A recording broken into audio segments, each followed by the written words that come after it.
Hey guys, welcome back to my channel. For those of you who don't know me or who haven't been here yet, my name is 𝕓𝕚𝕕𝕚𝕚𝕚. I'm a realtor in Murfreesboro, Tennessee, which is just outside of Nashville. In today's video, we are going to be going over a few tips to get your offer to be more appealing to a seller, especially in a multiple offer situation. And if you are within probably a 50-mile radius of any realtor, you have heard all about how the market is super hot. I don't know about you guys, but that's all that I hear. I also talk to a lot of realtors, so maybe that's why. But that's it. Let's get started. So tip number one that I've got is going to be to get pre-approved. So when you get pre-approved, there's a ton of benefits. You know exactly how much you can afford. You pretty much know what your monthly payment's going to be. But you get a pre-approval letter that you can submit with your offer. And if I'm being completely transparent, which I always am, a lot of sellers aren't even accepting offers unless they include a pre-approval letter. So it's very important. So it's just step number one. Step number two is when you find the house and you do put in your offer, don't try to lowball the seller and try to get a deal, because you're very likely going to miss out on that house that you have just been envisioning yourself living in for the last couple of days. What you want to do is put in your highest and best offer, and there's a couple of other things that you can do when you do put in your offer, but just talk to your realtor, or there's also a list that I've created that you guys can get to. I'm going to put the link down in the description. It has a couple of those things, and I think it's got like 12 tips on there.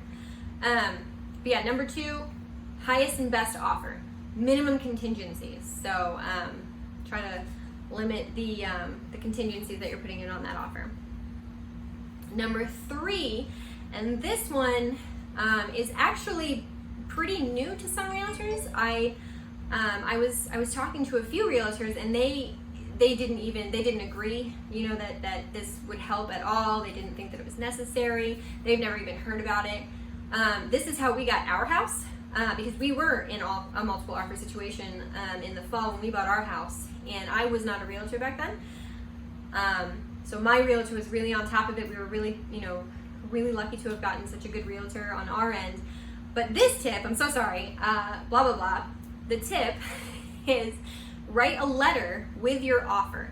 So when you're submitting your offer, highest and best, get that pre-approval letter. Also submit a letter from you to the seller, and it could say, what you love about the house, how you envision yourself with your kids and your dog running in the backyard, having a cookout back there, how you compliment their style of their design that they have in their current house, how you love the summer decor or whatever it is about the house that you love. Put that in there. And bonus tip, don't be shy to include a picture of yourself or your family, especially your family if you've got kids, because here's the reason why. If they have, say you get lucky, there's only 2 offers on the table, your offer, and you've written a letter, you've included a picture of your family and your dog, you've said why et cetera, why you want to live in there, what you love about the house, then they have a rental company with a cash offer, which is almost the exact, amount-wise, it's about the same. So cash offer is very attractive, actually, But they've got another offer on the table versus yours. If you have that extra stuff in there, they're going to be able to make that connection with you, and just kind of, if they have 2 of the same offers, it might tilt the scale a little bit more in your favor. So that's it. Those are 3 tips that I have. Like I said, I've got a list that I've been working on. I'm going to put the link to it down here in the description of this video. If you can't click it or it's not working or something, you can always just message me or email me or whatever, text me what your email address is, and I can get it over to you. I hope that you guys enjoyed this video. I hope you found it useful. I hope you guys have a great rest of your day, and we'll see you next time.